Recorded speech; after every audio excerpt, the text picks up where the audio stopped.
ఉగాది రోజున మధ్యాహ్నం 12:47 ప్రజాశాంతి పార్టీకి కొండను గుర్తుగా ఇచ్చిన ఎలక్షన్ కమిషన్ అఫీషియల్ కి, అలాగే ఇవ్వమని ఆదేశించిన Andhra Pradesh high court, Telangana high court honourable justices కి నా హృదయపూర్వక వందనాలు. కొండ ప్రతి ఒక్కరికి ఒక మంచి గుర్తు. ఈ కొండను మీరు నింపుకోండి, జీవితాలని మార్చుకోండి. ప్రభు ఒక మాట అన్నారు, కుమ్మరివాని వద్దకు వెళ్ళుము, ఆ కొండను మట్టి నుంచి ఏ విధంగా చక్కగా అందంగా అవసరమైన దానిగా మలుచుతాడో మీ జీవితాన్ని నేను ఆ విధంగా మలుచుతాను. చూసారా, రకరకాలైన కొండలు ఉన్నాయి, అన్ని మంచి కొండలే. కానీ కొండ ఎప్పుడు కూడా ఎవరికి కూడా అన్యాయం చేయలేదు.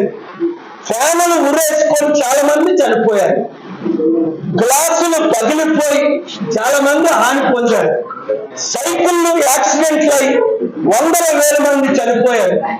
కొండ మంచినీరు ద్వారా ఒక్కరైనా చనిపోయారా? కోట్ల మందికి ప్రాణాన్ని ఇచ్చింది, జీవాన్ని ఇచ్చింది, సత్యాన్ని ఇచ్చింది, మంచిని ఇచ్చింది. కనుక నిజంగా కన్నీరు పెట్టుకోగలను ఈ కొండ గుర్తు కొరకు. ఇదే మన విజయానికి నిదర్శనం. Thank you. ఇదే మన జయానికి. ఇంకా మీకేమైనా అనుమానం ఉందా? అనుమానం ఉన్నవారికి అయ్యో మనకి సింబల్ ఎవరని ఎంతో మంది బాధపడ్డారు. ఎంతో మంది ఈ రాష్ట్రంలో 2 ప్రధాన రాజకీయ నాయకులు ప్రయత్నించారు. నేనే పర్సనల్ గా వెళ్ళి ఆనరబుల్ హైకోర్టు తెలంగాణ, ఏపీలో ఆర్గ్యుమెంట్స్ చేసి ఈ కొండ గుర్తును సంపాదించుకున్నాం. ఒకటి వినండి, ఒక్క మాట, మీ జీవితాన్ని మార్చుకో.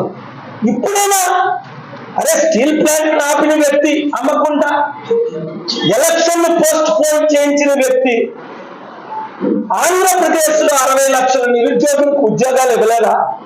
2,10,00,000 మందికి ఉద్యోగాలు ఇచ్చిన ఆయన మా 33 సూత్రాల్లో 6 గుర్తించుకోండి. మీరు ప్రజాశాంతి పార్టీని గెలిపించుకోండి, విశాఖపట్నం ఎంపీగా నన్ను గెలిపించుకోండి, 175 ఎమ్మెల్యేలు ఇప్పుడు గుర్తొచ్చింది కనుక 100 మందిని గెలిపించుకోండి,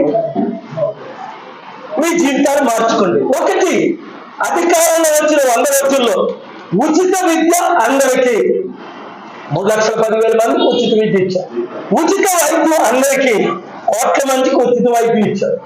నిరుద్యోగులు విశాఖపట్నం ఎంపీ కాన్స్టిట్యున్సీలో 8 లక్షల మంది 100 రోజుల తర్వాత 1 ఇయర్ లో ఇదే స్టీల్ ప్లాంట్ లో 100 కంపెనీలు పెడితే ఒక్కొక్కరికి 10,000 ఉద్యోగాలు ఇస్తే 10 లక్షలు.